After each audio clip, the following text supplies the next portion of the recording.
अस्सलाम वालेकुम student, this is sir Yasir. हम पढ़ रहे हैं factory ledger, general ledger, problem number 4.15। Company का कोई नेम नहीं लिखा हुआ। पहली एंट्री है स्टोर परचेज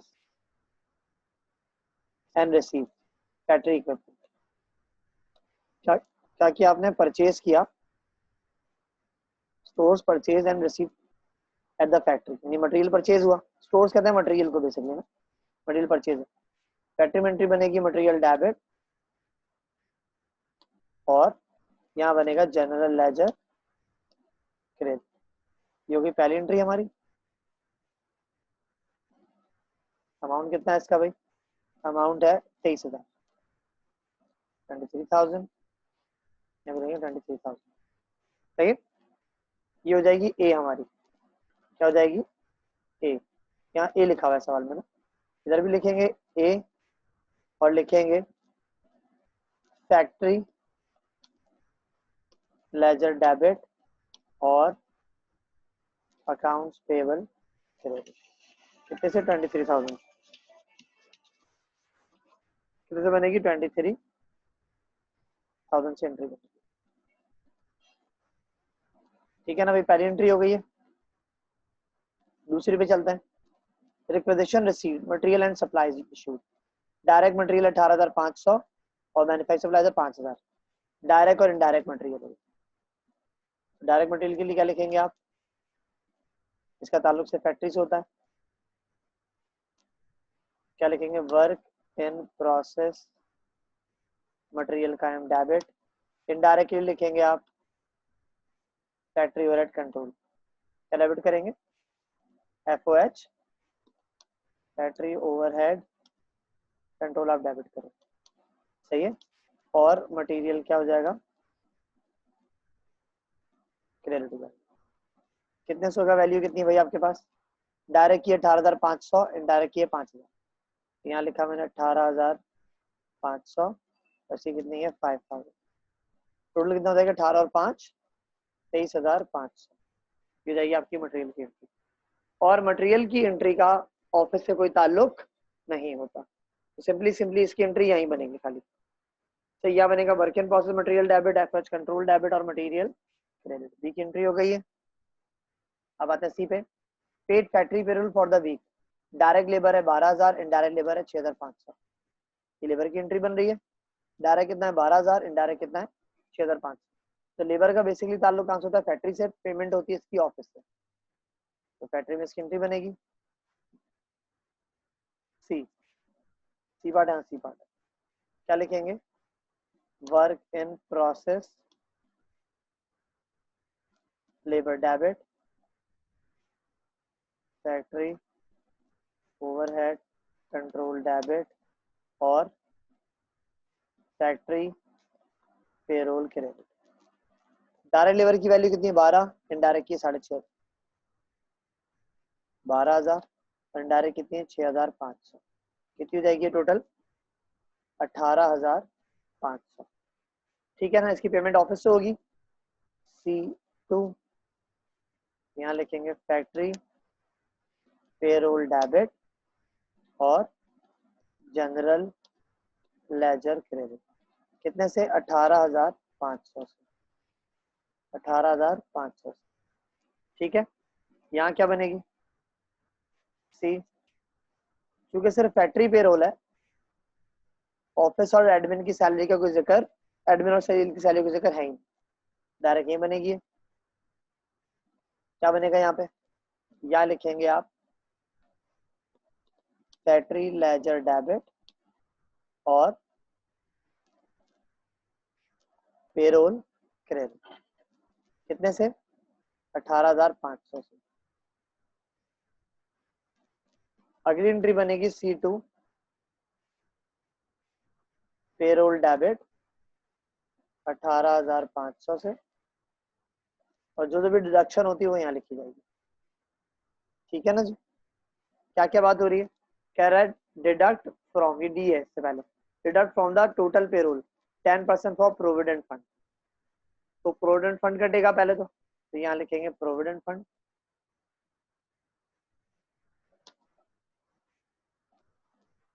ठीक है। 18,500 का 10% कितना हो जाएगा?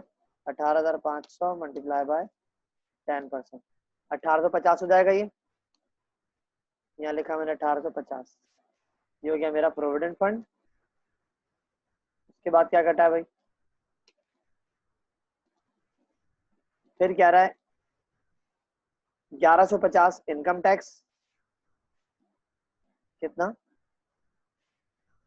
1150, क्या चीज है ये आपकी, इनकम टैक्स पेएबल। ठीक है जी, ये आपका इनकम टैक्स पेएबल। और क्या उसके बाद फिर factory payroll book is maintained at the factory. At the end of each week, the factory payroll is reported to and paid the journal office. The only payroll entry in the factory book is one distributing the payroll to appropriate account. The company contributed 10% of payroll from side of provident fund. यानी provident company ने 10% भी देता है। देखो provident fund का तो चक्कर ये होता है कि आप जो पे करते हो ना प्रोविडेंट फंड, जैसे आपकी सैलरी से काटा गया तो कंपनी प्रोविडेंट फंड देती है ताकि जब रिटायर होते हो तो आपका पैसा कटा हुआ और कंपनी का वो सेम अमाउंट जितना आपका करता है उतना कंपनी खुद आपको पे करती है। रिटायर होते हुए पर्टिकुलर अमाउंट आपको दे दिया जाता है प्रोविडेंट फंड की सूरत में। सही, तो आपकी जब से भी कट रहा है तो कंपनी प्रोविडेंट फंड का खर्चा अफोर्ड करती है। ठीक है ना जी। अब इस अमाउंट में से तीनों को माइनस करेंगे तो ये दोनों को माइनस करेंगे, कितना आ जाएगा एक्रूड पेरोल,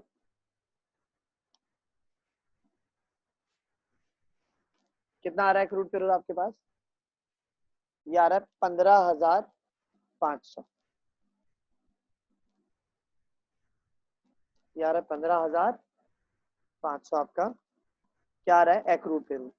अगली एंट्री में इसकी पेमेंट कर देते हैं C3 करके, एक्रूड पेरोल डेबिट और बैंक क्रेडिट। कितने से 15,500 से, यानी 18,500 में से डिडक्शन करी और इसकी पेमेंट करी। और उसके अलावा साथ साथ C4 देखिए कि जब आपने पेमेंट करी है उसके अलावा प्रोविडेंट फंड भी कंपनी अपनी जेब से भी काटती है। क्या काटती है कंपनी, प्रोविडेंट फंड। कितना अमाउंट, सेम अमाउंट जो 1850 कंपनी ने अफोर्ड किया है वो भी कंपनी क्या करती है, काटती है। कैसे लिखेंगे उसको, फैक्ट्री लेजर डेबिट ऑफिस के अंदर, ये खर्चा फैक्ट्री का ही है, फैक्ट्री लेजर डेबिट, और यहाँ लिखेंगे प्रोविडेंट फंड, प्रोविडेंट फंड क्या हो जाएगा, factory ledger fund payable credit हो जाएगा। सही, कितना बन रहा है अमाउंट, यही जो सेम 1850 से एज इट इज कॉपी हो गया 1850। ठीक है जी, ये क्या प्रोविडेंट फंड पेबल, और यहाँ पे यानी इसकी एंट्री है कौन सी, सी, यहाँ पे 4 है, यहाँ बनेगी C3, यहाँ क्या बनेगी C3 बनेगी, क्या बनेगी CS में लिख दिया C3 है। यहाँ भी ये बनेगी एंट्री, जैसे यहाँ बना है factory ledger debit provident fund credit, यहाँ बनेगा कि खर्चा फैक्ट्री का, तो जो भी खर्चा फैक्ट्री का होता है उसके लिए क्या लिखते हैं, फैक्ट्री ओवर ऑनर के लिए, फैक्ट्री ओवरहेड कंट्रोल आप करेंगे डेबिट। सही, और यहाँ हो जाएगा जनरल लेजर क्रेडिट, कितने से 1850। ठीक है जी, ये एंट्री बन जाएगी जनरल लेजर की, फैक्ट्री लेजर डेबिट और जनरल लेजर क्रेडिट हो गया आपका। ठीक है, C3 बन चुकी है, अब आते हैं D की तरफ। सी का सारा काम हो चुका, direct material return to the store room. अब जो मटेरियल आपने फैक्ट्री में लगाया था वो वापस आ गया, तो मटेरियल का ताल्लुक होता है टोटल फैक्ट्री से, इसका ऑफिस से कोई ताल्लुक नहीं होता। तो क्या एंट्री बनेगी यहाँ पे, डी एंट्री है ये। डी में क्या हो जाएगा, मटेरियल वापस आ गया डेबिट और वर्क इन प्रोसेस क्रेडिट हो जाएगा। कितनी वैल्यू है इसकी, 1500 रुपए, direct material return to the store 1500। ठीक है जी, 1500 ये हो गया मटेरियल रिटर्न। डी के बाद है ई की तरफ, a transfer voucher from the general office show the following expenses to be recorded: insurance on factory building, taxes on factory building, heat, light and power, depreciation on machinery, depreciation on factory building. ये सारे खर्चे हो गए, ठीक है ना। तो इन सारे खर्चों की के लिए फैक्ट्री क्या लिखते हैं, FOH कंट्रोल, ठीक है ना। कह रहा transfer voucher from the general office show the following expenses to be recorded. ये सारे खर्चे आपके क्या करने हैं, रिकॉर्ड करने। तो भाई जो भी फैक्ट्री का खर्चा होगा, सही है, उसके लिए आप क्या एंट्री बनाएंगे, यहां बनेगी insurance on factory building, taxes on factory building, सारे खर्चे फैक्ट्री के, सारे खर्चे फैक्ट्री के। तो जो भी फैक्ट्री का खर्चा होता है उसके लिए आप क्या लिखते हैं, फैक्ट्री ओवरहेड कंट्रोल लिखते हैं।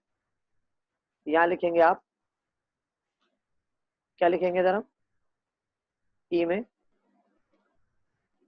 Factory overhead control. एक काम करते हैं, एक एक एंट्री को इंडिविजुअली कर लेते हैं डीरेक्ट का, जो एक एक आइटम है individual. Insurance on factory building and इसकी तो पेमेंट होती है, इंश्योरेंस की पेमेंट कहाँ से होगी, ऑफिस से होगी, 500 रुपए की। यहाँ पे कंट्रोल डेबिट और इधर हो जाएगा जनरल लेजर क्रेडिट। कितनी वैल्यू इसकी, 500 रुपए। हर एक की अलग अलग इंडिविजुअल करके बना रहा हूँ मैं ताकि समझने में प्रॉब्लम ना हो। ये इंश्योरेंस की वैल्यू की है, सही, ब्रैकेट में लिख भी तो इंश्योरेंस है, ठीक है ना जी। अभी ऑफिस में क्या बनेगी, नीचे कौन सी एंट्री चल रही है, ई चल रही है, ई है, हाँ ई है। तो इंश्योरेंस की एंट्री यहाँ हम कैसे ट्रीट करेंगे, ई। यहाँ लिखेंगे आप फैक्ट्री लेजर डेबिट, पेमेंट कहाँ से होगी, ऑफिस से होगी, तो यहाँ लिख दिया आपने बैंक क्रेडिट। कितने पैसे, 500। एक एक को इंडिविजुअली ट्रीट कर रहा है, सही है ना भाई, single single item is individually treat. अच्छा जी, तो पहली एंट्री बनी इसकी। दूसरी पे आते हैं, taxes on factory building, taxes भी पे होती है, ठीक है ना। अभी टैक्सेस पेबल लिखते हैं हम लोग, खर्चा फैक्ट्री का है, यहाँ लिखेंगे आप फैक्ट्री कंट्रोल डेबिट, E1 के नाम से होगी, E1 factory overhead control debit. क्या ये, इसके दूसरी हमारी, हाँ टैक्सेस ऑन फैक्ट्री बिल्डिंग, क्या था ये, टैक्सेस, क्या ब्रैकेट लिखूंगा, टैक्सेस, वैल्यू कितनी है, 100 रुपए, यहाँ लिख दिया 100 रुपए।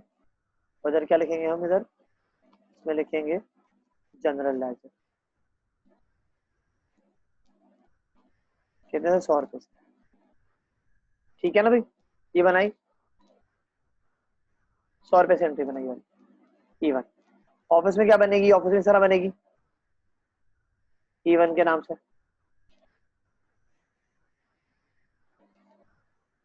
फैक्ट्री लेजर डेबिट, और कौन सा टैक्स है भाई, फैक्ट्री लेजर डेबिट और टैक्सेस पेबल क्रेडिट, ठीक है। कितने, 100 रुपए से। उसके बाद क्या है, हीट लाइट एंड पावर, इसकी पेमेंट होती है हीट लाइट एंड पावर की। तो यहाँ फैक्ट्री में लिखेंगे फैक्ट्री कंट्रोल डेबिट, E2 के नाम से बनेगी, E2 factory overhead control debit और जनरल लेजर क्रेडिट। वैल्यू कितनी है इसकी, हीट पावर की 550, यहाँ लिखूंगा मैं 550, इधर भी लिखा मैंने 550, ठीक है। ऑफिस में क्या बनेगी, पेमेंट होती है इसकी E2 के नाम से, फैक्ट्री लेजर डेबिट और बैंक क्रेडिट, कितने से, 550, सही है। उसके बाद क्या, डेप्रिसिएशन ऑन मशीनरी और डेप्रिसिएशन ऑन फैक्ट्री बिल्डिंग, तो डेबिशन की एंट्री क्या होती है, factory rate control debit allowance और डेबिशन क्रेडिट, अलाउंस है मेंटेन होगा, E3 करके इसकी एक साथ एंट्री बन देते हैं, जनरल लेजर डेबिट और दो अलाउंस और डेबिशन है, दोनों साथ लिखते हैं, अलाउंस फॉर डेप्रिसिएशन, पहला कौन सा हमारे पास, पहला मशीनरी, दूसरा बिल्डिंग, मशीनरी को हम लिखते हैं M और बिल्डिंग को लिखेंगे हम B,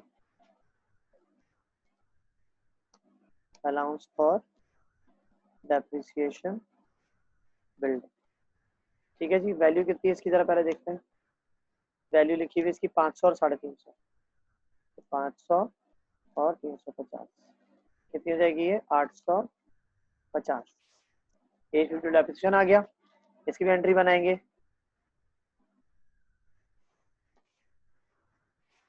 E3 के नाम से,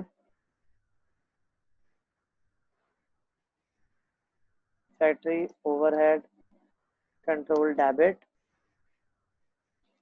और जनरल लेजर क्रेडिट, कितने से बनेगी वही एंट्री 850 से, 850 से एंट्री बनाई आपने, ये एंट्री 850 से कंप्लीट हो गया आपकी। ठीक है जी, उसके बाद क्या है, manufacturing overheads applied at the rate of 150% of direct labour cost, ये खर्चा आपका फैक्ट्री का, टोटली इसका ऑफिस से कोई ताल्लुक नहीं है, एफ एंट्री बनेगी डायरेक्ट फैक्ट्री में, एफ है ना भाई, फैक्ट्री और अप्लाइड की एंट्री है, तो एंट्री बनेगी work in process FOH debit factory overhead applied credit, value कहाँ से आएगी, जो डायरेक्ट लेबर की अमाउंट है, यानी वर्क इन प्रोसेस लेबर जो आपने बनाई ऊपर एंट्री, कितने से बनाई है वर्क इन लेबर की 12,000, 12,000 है, कितना परसेंट है 150% है, जो सी एंट्री में लेबर का अमाउंट है 12,000, उसका 150% है, तो 12,000 मल्टीप्लाई बाय 150%, कितना हो जाएगा 18,000 रुपये।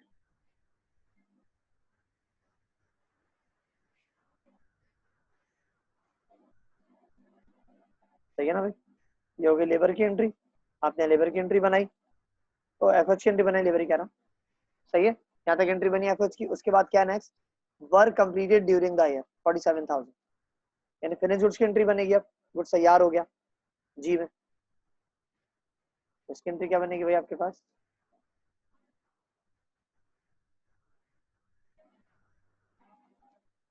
जी एंट्री बनेगी, फिनिश गुड्स डेबिट और वर्क इन प्रोसेस क्रेडिट, इसका ताल्लुक ऑफिस से नहीं होता, गुड्स के तैयार होने का ताल्लुक सिर्फ फैक्ट्री से होता है, कितना है 47,000, यहाँ लिखा मैंने 47,000, ठीक है जी, ये एंट्री बन गई यहाँ पर। अच्छा, इसकी सेल्स की एंट्री बनेगी ऑफिस में, सेल की और कॉस्ट ऑफ गुड्स की, अगली एंट्री इसकी सेल्स की और कॉस्ट की, ठीक है, कौन सी एंट्री है एच, गुड्स कॉस्टिंग 43,000 सोल्ड 54 में, पहले सेल की एंट्री बनाते हैं एच में, एच अकाउंट्स रिसीवेबल डेबिट और सेल्स क्रेडिट, कितने से भाई 54,000, ये एंट्री बनी 54,000 से। अब इसी कॉस्ट पे आते हैं H2 करके, तो कॉस्ट ऑफ गुड्स सोल्ड तो हेड ऑफिस में रिकॉर्ड होती है गुड्स सोल्ड, लेकिन फिनिश गुड्स चूंकि फैक्ट्री में होते हैं, उसकी जगह क्या लिखेंगे आप, फैक्ट्री लेजर लिखा जाएगा, कितनी वैल्यू बताई सवाल में 43,000, यहाँ लिखेंगे हम 43,000, सही है, और H की एंट्री यहाँ बनेगी, यानी कॉस्ट ऑफ गुड्स सोल्ड की, तो यहाँ तो सिर्फ ये लिखा जाएगा ना एच में, cost of goods sold debit वो क्या हेड ऑफिस में होता है, तो हेड ऑफिस कह रहा हूँ ऑफिस में होता है, तो यहाँ लिखेंगे आप जनरल लेजर डेबिट और cost of goods sold debit और finish goods credit, finish goods यहाँ रिकॉर्ड होता है इसका, कितने से वैल्यू कितनी थी इसकी 43,000, ये बने हमने 43,000। ठीक है बच्चों, thank you very much, sir Yasar को इजाजत दीजिए, अल्लाह हाफ़िज़।